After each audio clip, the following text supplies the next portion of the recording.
na nnewi Iwa dịka nwanne bilie Iwa dịka nwanne Iwa dịka nwanne n'ụra ala Iwa dịka nwanne bilie Iwa dịka nwanne n'ụra ala Manya bulugo ya lugo Ezomogo bilie Chika emenike Manya bulugo ya lugo Ruala mugo ngwa Wagada ngwa Kaliza ngwa Otele ngwa Wagada ngwa Wagada kaliza ngwa Eriwe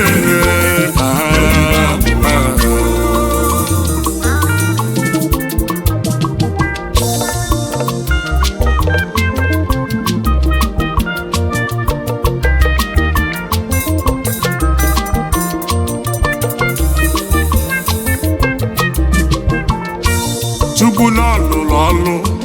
n'ọlụlụ nya ọfụma enwere ofu nwoke a na-akpọ late Mr. Ichukwu Alexander Emenike ya na nwunye ya of blessed memory ka mụ na-ekwu Mrs. Ezinne Lolo Patricia Emenike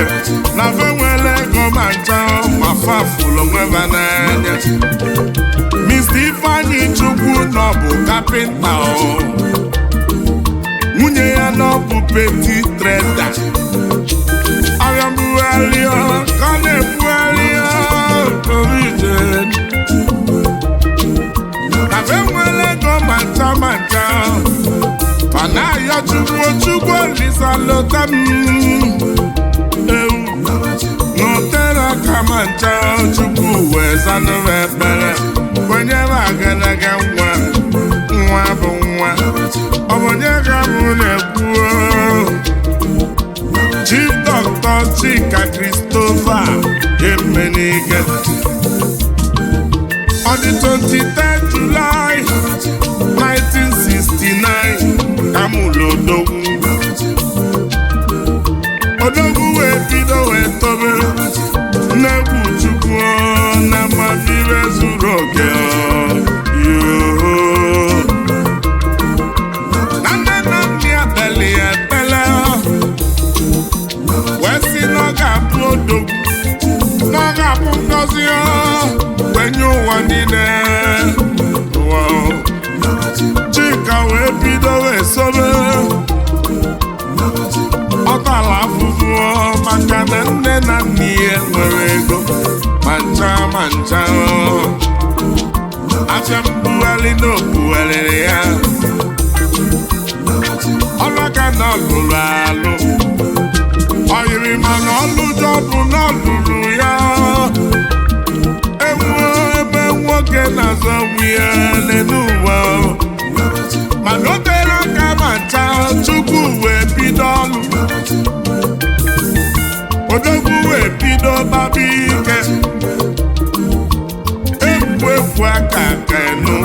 o mepee his first company nke ọkpọlụ chitesi obere oge ego wee bataba o wetụọli anya tuchiteki osi na chitesi wee baa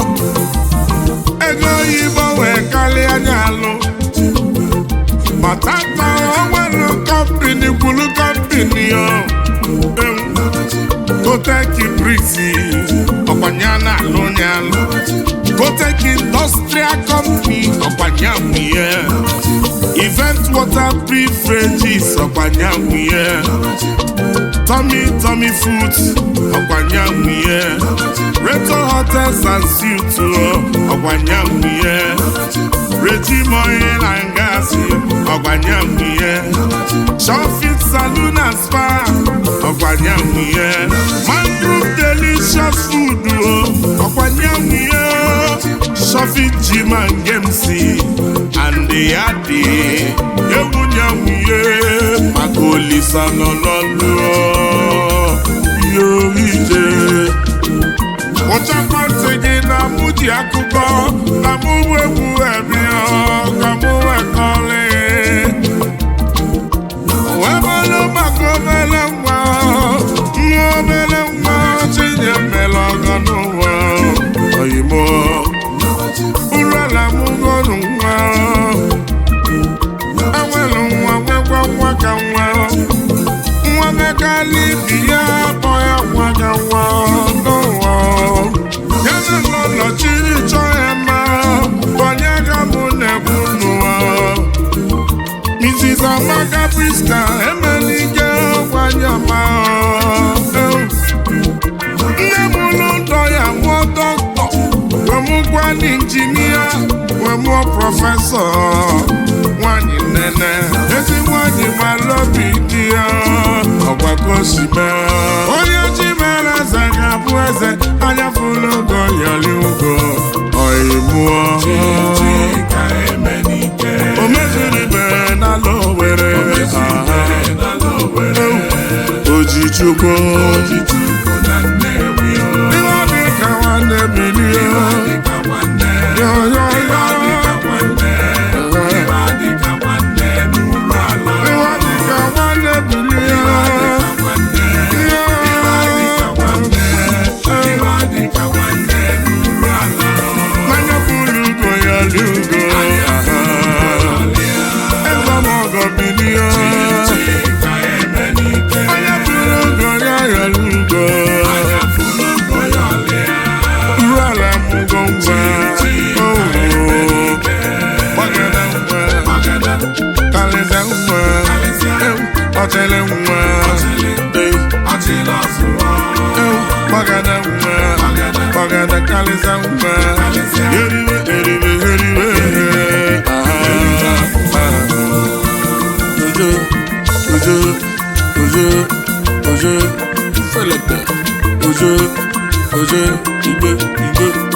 Chukwu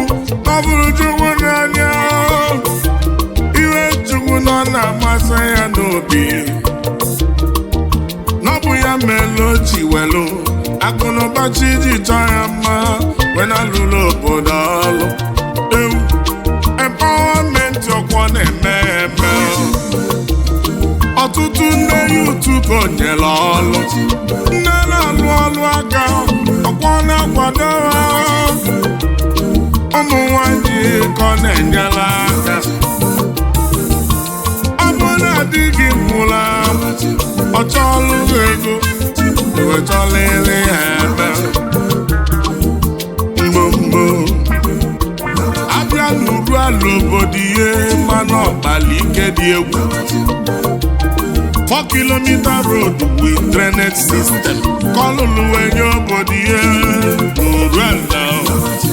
ọlụlụ Chukwu na ọtụtụ n'ụka na parish obodo ihe St. Michael Pro Cathedral n'uru ala n'Imo State scholarship ka ọ na-eke ka pure water he built court of justice enye obodo ihe ọtụtụ ụlọọgwụ ka ọ lụrụ alụ o jelu na Nnedo were ọrụ over 20 room blocks na teaching hospital nke dị na Nnewi ochilike iwe tinye nwoke na-atụgbu egwu Chukwu n'ọfụlụ Chukwu n'anya ọ bụ ya melụ Nnewi ji gbakọta ọnụ wechie nye echichi emume chili ya Ojichukwu na Nnewi oje na ala Owere wee deba ike ma wechie nye echichi o mezuru ibe n'ala Owerri nwoke bụ kapasiti kedu makazi n'uru ala echili echichi ihe dịka nwanne n'uru ala maka gịnị ọnwụ nwanne nọ na mma nwanne na o nwere egwu Chukwu n'ụwa. Imo State University nyere ya doctorate degree maka gịnị nwoke bụ kapasiti. Nnamdi Azikiwe University na fanyere ya honor doctorate degree ọgwavanyere enye otela aka ma nchọ na 2024 n'ọbụnye winiri award Nigeria Industrialist of the Year ogene nwoke na-eme National Productivity Order of Merit Award and so many awards Odogwu Ichaka ndị aka eme na ọ na-eme ihe siri ike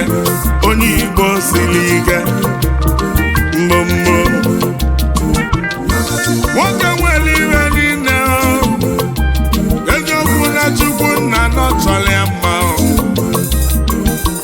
Chukwu nyekwali ụmụnne nne nwere obi nwanne Chifu Uchenna Emenike Nwanganga Chairman CEO Jolly Fish kedu maka Chief Ojichukwu Emenike Ojichukwu merụrụ ala niile Chairman CEO Sepmo Supermarket kedu maka Mrs. Obiageri Adadiora mma Obiageri agụ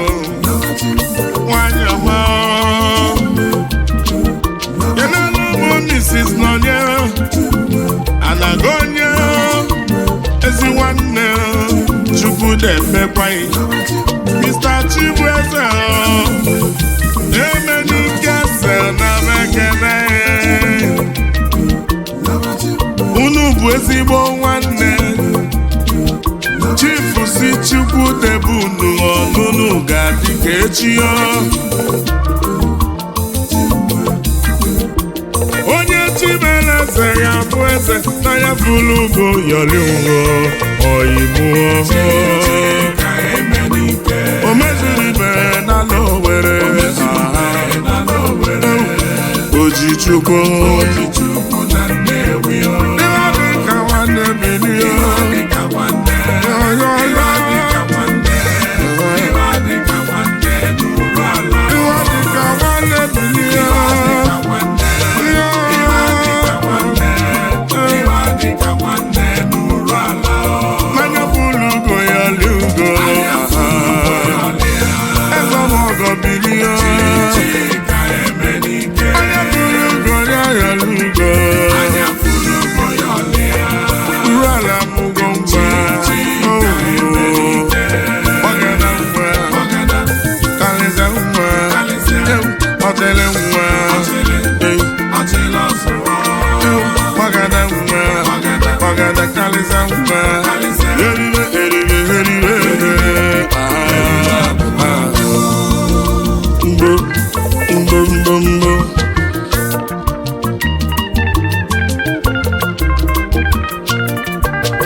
ndị Ojichukwu ji wee chọọ ya mma enene bụ Chief Dr. Cletus Ibeto Omeka Dani Omeka nna ya Chairman CEO Ibeto Group of Companies ọkwanya nwunye Omeka Dani enene bụ Chief Oliver Nwagbala Machi na-emeli ime investment ọkwa nyanwụ ego bụ na mmadụ ga-eji ya gaa gbachi na-emelụ ịnara m chifu Chinedu Sabinu Zezili mụ nwamba nnọ Galaxy iyo Avatar Group Signboard nne mba nnọ Avatar kenere m Honorable Ikenga Imo Ugochi nyere ike kwọnụ ebu member Federal House of Rep Idato North Ọwanyana Galanyị Ugochi nyere Chief Doctor Innocent Ichukwuma Fediason Nnewi Chief Executive Officer Innocent Group of Companies Yodogwo Hey, Fediason Nnewi Nalimu Honorable Francis Okeke Merije Lolo ya Chukwu Merije Mbombo Anyị bule kene weje N'ọzụ bulu Kene nwa ka nwa Chief Kenneth Ifekudu Agbala nze onye ka Chukwu nwa Izizi n'ọzụ bulu Ife n'ọzọ bụrụ niile na mekene mmadụ ga-eji aga agbala nze n'elu Chief Abraham Ikechukwu Ikengumuchu mighty signboard ndị Umuchu niile Ikenga n'Umuchu mighty kelere m Chief Henry Osinachi Ọlapụchi Ikenga bụ eruru Panteka take over Ikenga bụ eruru kelere m Chief Ambrose Esi Nwosu n'Onumegene Ọkaka nuru ala Chief Executive Officer Rosati Roofing Company Nwanne Chike Menike Bilia Amadu Keji aga Ọkaka nuru ala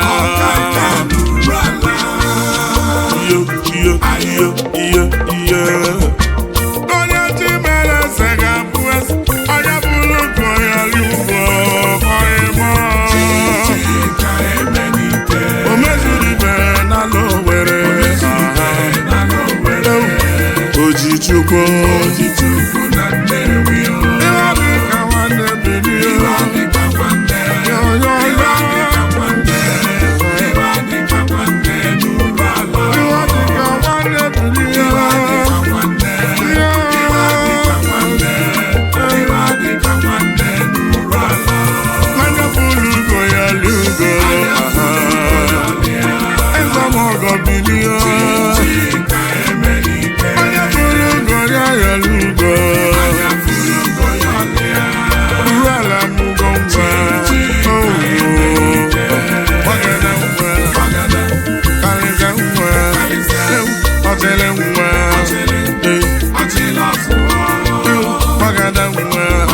Magada,